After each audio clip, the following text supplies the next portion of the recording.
preguntas también para el invitado de esta noche, el ex jefe de gobierno Miguel Ángel Mancera. Gracias por estar por acá. Miguel Ángel, ¿cómo te va? ¿Cómo van las cosas? Vamos trabajando. ¿Qué tal estas últimas semanas? ¿Cómo te has sentido? Intensas. La verdad es que han estado intensas. Hemos estado en lo que estamos ocupados de este tema de gobierno de coalición. Ese es el gran proyecto. Me parece que ese es el cambio efectivo del régimen de gobierno para México. ¿Y se puede lograr?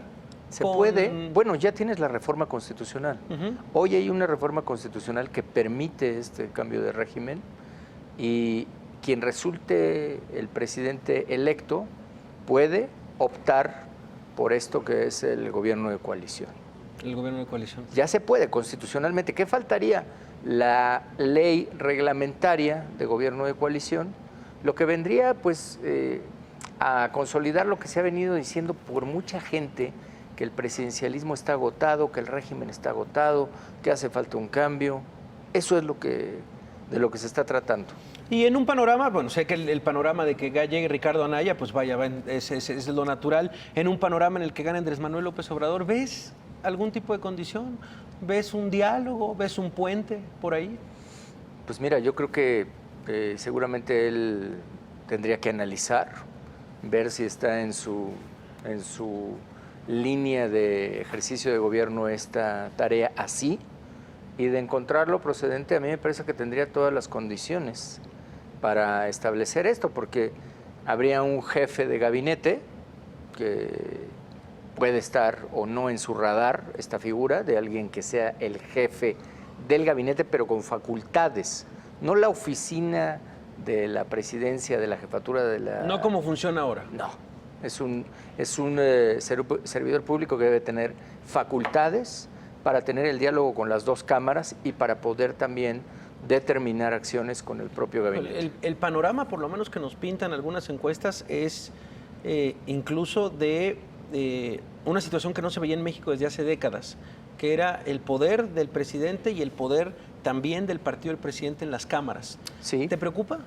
Mira, yo creo que si las encuestas, vamos al escenario que tú planteas, si las encuestas fueran así como se han descrito en las últimas semanas, muy seguramente tendrían mayoría, no mayoría absoluta.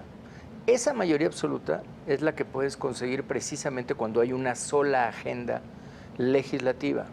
Eso es el gobierno de coalición, porque mucha gente te pregunta, bueno, ¿cómo se come esto del gobierno de coalición? ¿De qué se trata? ¿Qué es lo que están planteando? ¿Por qué no lo explican para toda la gente? Y te diría, es un compromiso por escrito de una agenda legislativa entre dos poderes, entre el Poder Ejecutivo y el Poder Legislativo. Ellos se comprometen para impulsar las tareas de desarrollo de México. Ese está firmado ya con Ricardo Anaya. Sí. Esa fue una de las condiciones para que tú estuvieras justamente en esta situación. Así es.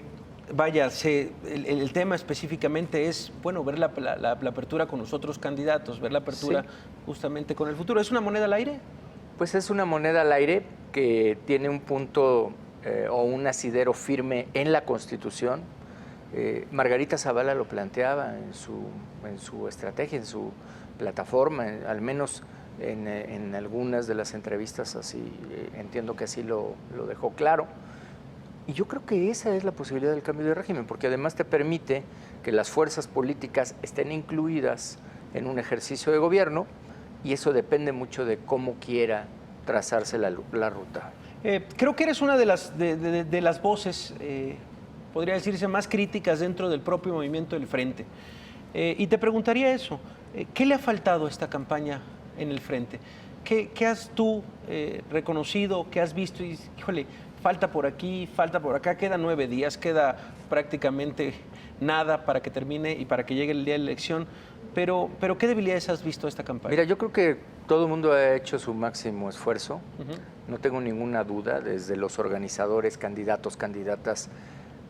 ¿Qué se te queda como en el aire? Que dije, oye, hubiera hecho esto, o hubiera ido por acá. Creo que debimos ir de manera mucho más compacta, creo yo. Creo que debimos impulsar con mayor fuerza las causas específicas, Pero también me hago cargo de que hubo una coyuntura de ataque pues a Ricardo y que eso le restó mucho tiempo al propio ejercicio de la campaña como tal. Y hubo que dedicar un buen espacio de tiempo pues a contestar esta parte, ¿no?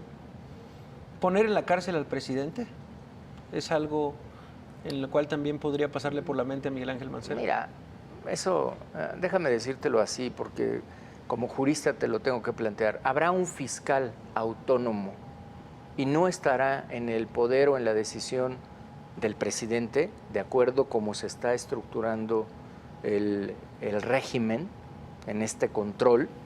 Y el fiscal autónomo es una de las características del gobierno de coalición, del cambio de régimen. Entonces, eso lo va a determinar quien sea el fiscal autónomo, si hay o no elementos contra A, contra B, contra C, llámese como se llame, el servidor público. No estará pues en la voluntad del Ejecutivo Federal, porque será, o al menos aspiracionalmente así está planteado ya en los propios artículos de la Constitución, un fiscal autónomo. Y ese será el que tendrá que decidirlo. ¿Qué te preocupa del 2 de julio, de la mañana del lunes? Que haya tranquilidad, que haya paz. Ojalá en la mañana de ese 2 de julio todos sepamos que hay un resultado y de ahí para adelante impulsar a que el país se desarrolle, porque ya está, porque se decidió, porque bueno, pues esperemos que sea así, en paz y limpias las elecciones. Me parece que unas elecciones limpias y en paz es lo que todos queremos. Y bueno, cuando ya se decidió quiénes son los que van a gobernar, lo que debiéramos de pensar es cómo vamos a poder apoyar a México. Yo te lo digo, desde el lugar donde yo esté, yo voy a dedicar mi agenda a que le vaya bien al país. Nunca seré un obstáculo o haré una oposición por oposición, sino simple y sencillamente me parece que hay que impulsar que le vaya bien al país. Híjole, el día de ayer fue el debate de la Ciudad de México. Por supuesto, se habló del trabajo de Miguel Ángel Mancera en los últimos años. Algunas de las voces del día de ayer, vamos a escucharlas. Sí. Es indispensable rescatar la gobernabilidad de la ciudad, que se ha perdido en el actual gobierno. El actual gobierno, representado aquí por Alejandra Barrales, es un gobierno fallido. Nos falló en seguridad, nos falló en servicios públicos, nos falló en el servicio del metro, y en realidad eso es producto de la corrupción. Hicieron del gobierno de la ciudad un negocio privado. Regresó la corrupción al gobierno de la ciudad. Ese es el principal problema. Es que lo que ustedes tienen contra el gobierno del doctor Mancera es coraje y venganza, porque no aceptó tapar las corruptelas de la línea 12 de los que están contigo. Y lo que más le hizo enojar a la gente de Morena es que Mancera no estuvo dispuesto a mantenerlos, porque no aceptó quitarle el diezmo a los trabajadores. Somos la ciudad número 31 en competitividad, perdemos empleos por millones. A lo largo de esta campaña he podido recorrer nuevamente la ciudad y confirmar que la gente está muy enojada y con justa razón, porque los gobiernos de todos los niveles le han fallado a la gente. Desgraciadamente somos la tercera ciudad con más células del narcotráfico, solo después de Tamaulipas y de Guerrero. 2015, 158,000 lámparas compradas, 2,600 millones de pesos. 16,456 pesos por lámpara. El problema es que en el mercado estaban a 11,500 pesos. 2015, 154 camiones de basura, comprados a 2.5 millones de pesos cada uno, solo que su valor comercial era de 1.5 millones de pesos. 2016, 148 autobuses de M1, 16.5% de sobreprecio. 2017, compra de 10,000 chalecos después del sismo del 19 de septiembre, 5.7 millones de pesos, 572 pesos cada chaleco, solo que el valor comercial era de la mitad. 2018, 8,000 millones de pesos del Fondo de Reconstrucción, de los cuales se han desviado 3,000 millones de pesos para la campaña electoral de la candidata del Frente. Parte de las voces el día de ayer, ¿qué dice el ex jefe de gobierno cuando ve un debate y ve estos argumentos? Electoral. Es obvio. Obviamente todo lo que se está diciendo ahí es un tema electoral. Te puedo contestar cada uno de los planteamientos.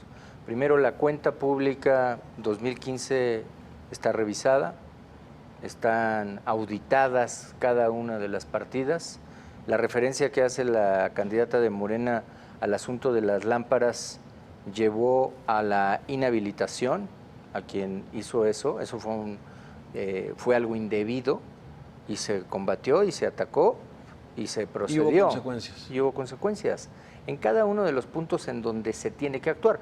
La cifra que tiene de reconstrucción, pues es una cifra que nunca se ha ejercido como lo plantea. Es la que está en la ley y es la que se está ejerciendo conforme a la ley. Ahora, ya las auditorías podrán decir si es que hay o no hay esa tarea. Nosotros nos dedicamos a que la ciudad tuviera lo que no había tenido. Los camiones de basura tenían desde 1970 un parque de camiones de basura que nunca se atendió. De lo que habla de las lámparas, pues tú las estás viendo, que nada más se revisa el viaducto. El viaducto está hoy con lámparas LED, el periférico está alumbrado, no hace falta muchas cosas, a nosotros nos tocan las vialidades primarias, la iluminación que tiene Reforma, la iluminación que tiene Insurgentes, la iluminación, cualquiera de las vías primarias que recorras. Entonces, de los puntos que recuerdo ahora, que mencionaba, y de lo que habla Miquel, pues Miquel la verdad es que yo creo que... Decía, la tercera ciudad con mayor número de células del narcotráfico. Pues lo que se le olvida a Miquel es que el gobierno federal es el que tiene que tocar el tema del narcotráfico, si es que hubiera narcotráfico. Y el narcomenudeo se lo pasaron a los gobiernos locales con un decreto, nada más que no pasaron presupuesto y no pasaron instrumentos jurídicos. Y por supuesto, cuando él habla de puntos de narcomenudeo, en la Ciudad de México, tú imagínate, pues es una ciudad de 9 millones de habitantes, con 14 millones más, puedes encontrar un punto de venta, pues a veces en una cuadra, en varios lugares. Las últimas semanas, el jefe de gobierno actual, José Ramón Amieva, en las primeras entrevistas ha aceptado la presencia de crimen organizado en la Ciudad de México, algo que el propio Miguel Ángel Mancera y diferentes autoridades dijeron no hay crimen organizado en la Ciudad de México. Mira, no quiero entrar en polémica, como él lo haya planteado, pues él está en el ejercicio en este momento del cargo. Sí. Yo lo que te puedo decir es que estamos viviendo un momento complicado con el ejercicio del nuevo sistema de justicia penal acusatorio. No digo que sea malo, yo digo que es un buen sistema, que da mayor transparencia, que da mucha seguridad, pero lo que te puedo asegurar es que los casos que vamos a presentar, por ejemplo, mañana haremos un Facebook Live que vamos a presentar, y nada más te voy a presentar ahí 7 casos, los 7 o 8, los 7 libres y los 7 son de robos que debieran estar con otro tipo de ¿Mañana lo consecuencias. presentas esto? Mañana lo voy a presentar y voy a seguir presentando estos porque pues, la gente tiene que saber de cada caso. Uno, por ejemplo, que te digo muy rápido. O sea, sigues poniéndole un alto al nuevo sistema de justicia penal, diciendo está mal. Se tienen que hacer adecuaciones. ¿No tuvieron 9 años para hacerlas? No, es que ahora lo que estás viendo es que cuando tú das ciertos beneficios, no puede ser general, no puede ser para todos los delitos. Hay que poner candados, hay que poner cierta... Mira, por ejemplo... O sea, ¿va a ser un tema cuando llegues al Senado? Sí, claro. Yo voy a impulsar muchísimo esto. Si no se hacen las adecuaciones, vamos a tener un problema. En el nuevo sistema de justicia penal. El tema, yo creo que, bueno, cuando apunté a través de Twitter la presencia de Miguel Ángel Mancera, de, no sé, 50, 70 tweets, la gran mayoría, el 80% hablaba del tema de la seguridad, Miguel Ángel. Sí. Lo ven como el mayor pendiente de este sexenio. Y es la percepción y es también los hechos de sentirte más inseguro en esta ciudad. ¿Crees que fue el talón de Aquiles de Miguel Ángel Mancera el tema de la seguridad? Mira, nos tocó implementar el sistema.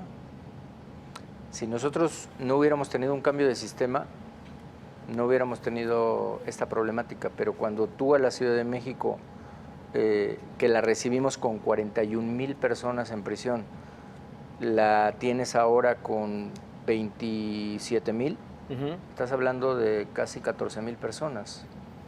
De esas nada más de 3,500 que están hoy en libertad corresponden a robo agravado. Entonces los casos que vamos a presentar, por ejemplo, mañana, robo a microbús, robo a transeúnte, robo en un restaurante, robo, todos están libres, todos. Sujetos a un proceso, pero todos O sea, libres. lo que me dices es, la Ciudad de México se vio rebasada se vio rebasada en el tema de seguridad. Al justificar que había, cuando tú llegaste, 41,000 personas en la cárcel, Sí. terminan con 27,000, ¿no pudo el gobierno de la ciudad contener esto? Es que eso no lo puedes contener si no tienes el instrumento jurídico. O sea, no puedes negarle a alguien que te solicita una sustitución de pena, no se lo puedes negar, porque está en la ley. Entiendo lo complejo que puede ser el sistema al final, pero, por ejemplo, lo que me estás diciendo es que no te alcanzó, por ejemplo, para hacer mejores ministerios públicos. No, es que no es el tema. Mira, la policía puede detener. Todos los casos que vamos a presentar son con detenido. Entonces, la policía detiene, el Ministerio Público acusa y el juez aplica la ley. Y entonces el juez, todos esos casos están libres. No están libres porque hubiera una falla, están sujetos a un proceso, están en una etapa donde tienen libertad condicional. Bueno, pero sí están libres porque se hace un mal expediente, por ejemplo. No, porque no han llegado a la determinación. Están libres porque eso es lo que te permite la ley. Y eso fue lo que hizo que estemos en esta Sí, situación. porque lo que se pensó con el sistema, con el nuevo sistema, es despresurizar las cárceles. Eso está muy bien, pero despresurizar las cárceles de fraudes, de abusos de confianza, de aquellos delitos que no merecían estar en prisión. Pero cuando tú despresurizas las cárceles del delito de robo, debes tener mucho cuidado. Porque el robo agravado calificado no puede estar todo el tiempo en la calle. Pero ante este panorama, por ejemplo, ¿qué le dice Miguel Ángel Mancera a Alejandra Barrales? ¿Cómo enfrentar una ciudad? ¿Cómo llegar 6 años a un gobierno con estas circunstancias? Es que las adecuaciones tienen que ser al Código Nacional. Tiene que ser una adecuación federal. O sea, ¿es un caso perdido? No, se ponen los candados y se arregla.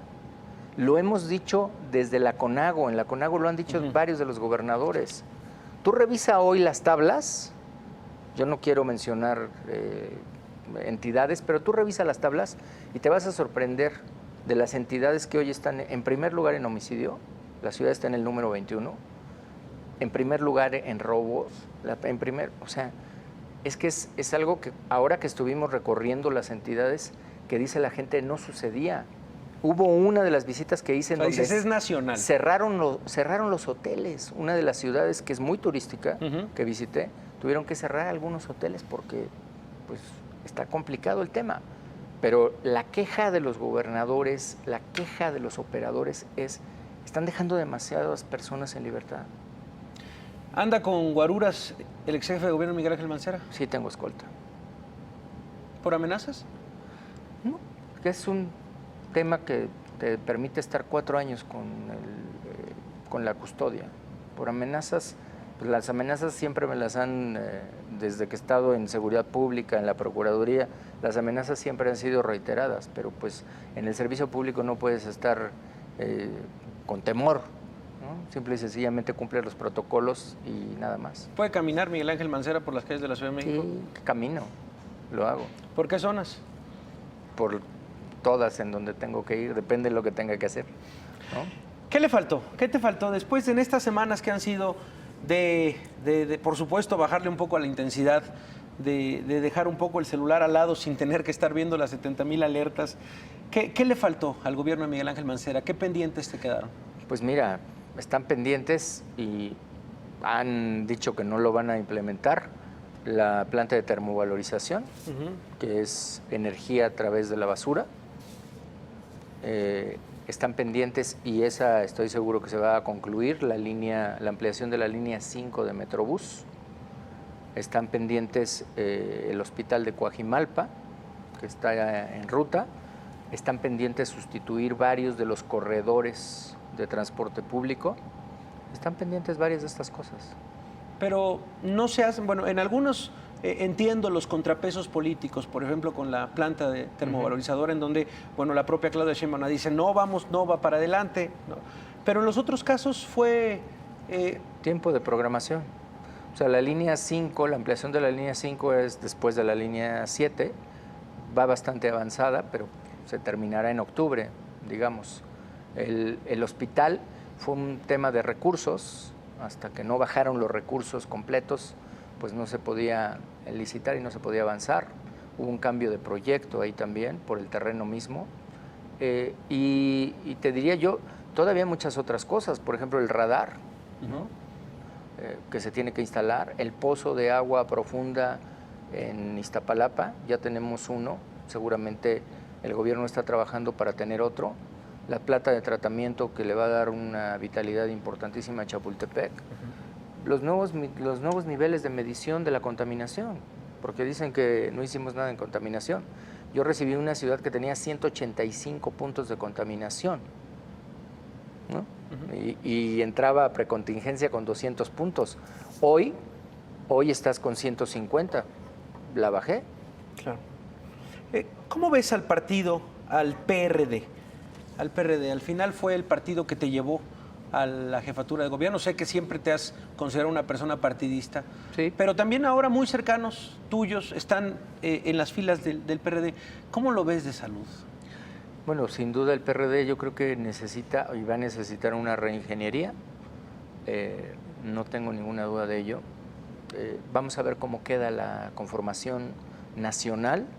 He platicado con mucha gente en los estados que tiene mucho interés también de impulsarlo, pero también de poder construir algo nuevo.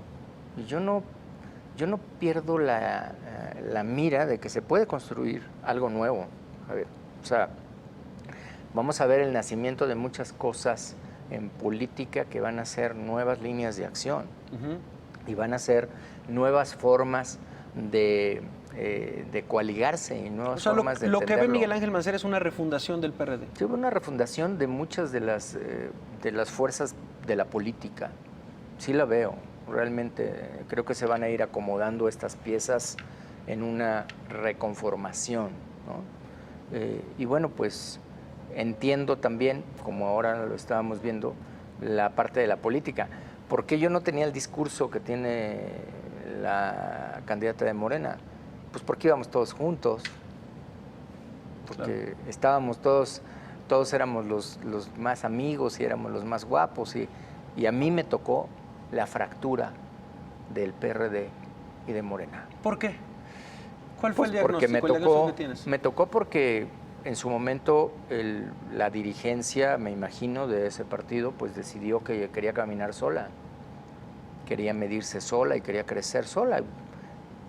No les ha ido mal, pero bueno, pues sí fue un golpe fuerte para la ciudad en cuanto a división.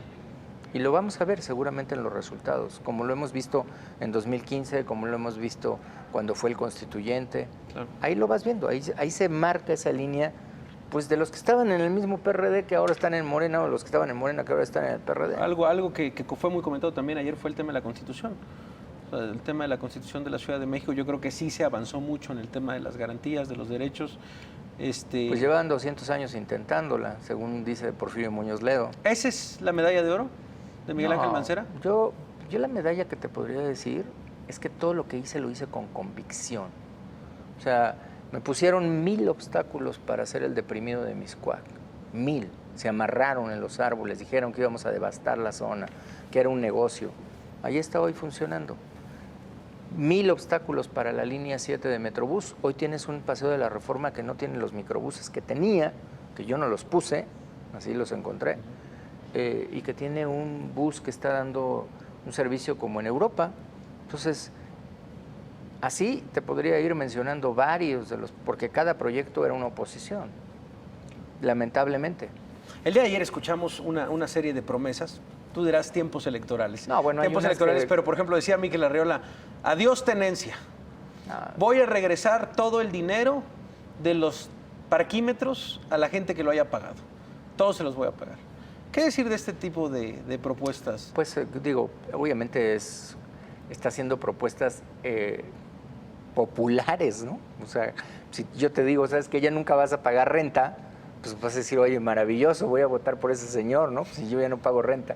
Ya no le vas a pagar la colegiatura a tus hijos, ya no vas a pagar gasolina, pues vas a vivir en una isla de la fantasía, ¿no? Entonces, pues así está en una fantasía lo que está planteando. 100 kilómetros de metro, mi pregunta es, ¿y por qué no nos dieron los recursos para hacer la ampliación de Para la hacer línea 20, 12? para hacer 20. Todavía, cuando yo dejé el ejercicio de gobierno, todavía no nos llegaban. Pues hay algunas de las promesas. Diagnóstico de este gobierno, del gobierno federal, ya como una persona que está en una primera fila, ya no como jefe de gobierno, sino más bien como ciudadano. Mira, yo creo que hay avances Yo las reformas estructurales no diría que son de las que hay que borrar y empezar de nuevo o destruirlas. Yo creo que tienen cosas buenas que se tienen que aprovechar. Sí fue un ejercicio desgastante, brutalmente desgastante, porque a mí me tocó estar en la jefatura de gobierno con la reforma estructural de la educación, y eso fue un desgaste para la ciudad de 8 meses, de 8 largos meses, en donde evitamos que hubiera derramamiento de sangre porque estaba muy caliente el tema en ese momento. Pero yo creo que lo que puede venir a consolidar el nuevo gobierno es que estas reformas funcionen bien. Por ejemplo, te diría en materia de energía, pasa como con el sistema acusatorio. Qué bueno que ahora puedes poner paneles solares, intenta ponerlos, Okay. ¿no? Entonces, hay que Ese es reformar. entonces un balance positivo del gobierno del presidente Peña Nieto. Yo hago un balance, mira, se implementó el sistema, que era un reto muy importante, el sistema penal acusatorio. Se hicieron reformas que han permitido trabajar. Se tiene el plan para un proyecto anticorrupción. Se aprobó la Fiscalía Autónoma. O sea, yo creo Entonces, ¿está mal entendido?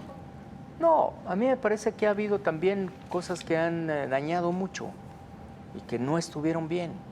Y en lo personal nosotros sentimos en la Ciudad de México, yo te lo puedo decir, muchas veces la falta de atención en el tema del presupuesto. O sea, la ciudad necesitaba y merece un trato mejor desde el propio gobierno federal. Yo creo que esta ciudad tiene que ser vista como lo que es, como un punto metropolitano. Mira, hoy a la Ciudad de México la miden, o sea, a nosotros en seguridad, por ejemplo, nos miden por 9 millones de habitantes, ¿no? Entonces, en sus comparativos. Sí. Nada más que tú no le tienes que dar seguridad a 9 millones de habitantes, le tienes que dar seguridad a 16 millones de habitantes. El tema del agua, te dan agua para 9 millones de habitantes, pero aquí está toda la gente del Estado de México y nosotros no podemos negarle el servicio a nadie. El 40% de los pacientes que hay en hospitales son del Estado de México y la Ciudad de México nunca niega el servicio. Entonces tiene que haber un fondo metropolitano. Tú ves el metro, 40% de los usuarios del metro son de fuera de la ciudad. Entonces, el día que se entienda eso, pues se dará un fondo metropolitano como lo hay en las grandes ciudades, en París, en ciudades en donde se entiende por el gobierno federal. Que ¿Ves un aumento, por recursos. ejemplo, en el metro? No, mira, nosotros dejamos una tarifa que yo creo que lo que el metro va a necesitar es mucha inversión. Dejamos otra cosa muy importante, el metro. El metro ya nunca más va a ser la caja chica, porque antes todo el mundo podía tomar dinero del metro. Dejamos un fideicomiso, que espero que no vaya a cambiar, que es el fideicomiso en donde te garantiza que cada peso que se le paga al metro es para el metro. Ok. Bueno, es que es un tema también que preocupa. ¿Vas a presentar un libro? Sí, vamos a presentar un libro precisamente de gobierno de coalición para tratar de hacer esto pues, más digerible. Y yo le diría a la gente que nos ve, gobierno de coalición lo puedes traducir en compromiso por escrito de todas las promesas, de todo lo que se tiene que hacer, en donde los responsables de que eso se haga es el Poder Ejecutivo y el Poder Legislativo. Los dos son corresponsables de que se llegue a las metas. ¿Cuándo lo presentas? El lunes estaremos... el lunes presentas este libro. Híjole, estoy tentado a preguntarte cómo se va a llamar. Gobierno de coalición. bueno, no, es que tenemos una experiencia mala por ahí de cuando le pregunto del título. Gobierno de coalición. Pero sí, el gobierno de coalición, para no fallarle. El gobierno de coalición en México. ¿Colabora alguien contigo? Para el libro. ¿En este libro? Pues la verdad es que los que han escrito sobre Diego Valadez, Manlio Fabio, diputados, senadores que han presentado iniciativas previas, hemos tomado mucho de lo que ellos han discutido, hemos tomado mucho del debate que han sostenido, incluso los que están en contra del gobierno de coalición. México 2026, ¿qué te pareció la noticia? Pues trabajó la ciudad. A ver, por algo la Ciudad de México ganó esa candidatura también, ¿eh? No te quiero mentir, el libro era de este tamaño, de los requisitos, entre otros medioambientales, porque por primera vez la FIFA, para las ciudades que iban a ser sede, pidió cosas Requisitos específicas no sabía eso. ambientales. Pero era un libro lo que tuvimos que dar como ciudad, infraestructura, hotelería y los visores que estuvieron aquí también, ¿no? Entonces, qué bueno que se logró. Yo felicité a Decio de María, también recibí una llamada de él y le agradezco mucho la deferencia. Pues la ciudad hizo lo que tenía que hacer para que lo ganáramos, así como lo hicimos por la Fórmula 1. La Fórmula 1 no es casualidad, 3 veces consecutivas hemos ganado el primer lugar mundial aquí en la Ciudad de México. Del evento, ¿verdad? Y yo espero que continúe del evento como ciudad. ¿Temes que desaparezca? No sé qué decisiones vayan a tomar. Ah, también vamos a tener el Estadio de los Diablos, ¿eh? También. Ya viene el Estadio de los Diablos, esa va a ser otra gran cosa para la Ciudad de México, regresa el béisbol. Mancera está entonces en la incertidumbre ahorita. No, estoy más bien con los tiempos, vendrá pues la elección, sabremos los resultados, si nosotros, si alcanza, estaremos en el Senado, si estamos en el Senado, tenlo por seguro que me voy a ocupar mucho de estos temas de seguridad para que no le pase al país lo que le está pasando. Bueno, pues él es el ex jefe de gobierno Miguel Ángel Mancera, presenta un libro el próximo lunes, Gobierno de Coalición, se sabe el título, muy bien, es un paso importante. Sí. Gracias de verdad por haber estado por acá en gracias, la que serán muchas conversaciones. Gracias de verdad, gracias, Miguel Ángel Mancera. Gracias, Nosotros vamos a una pausa.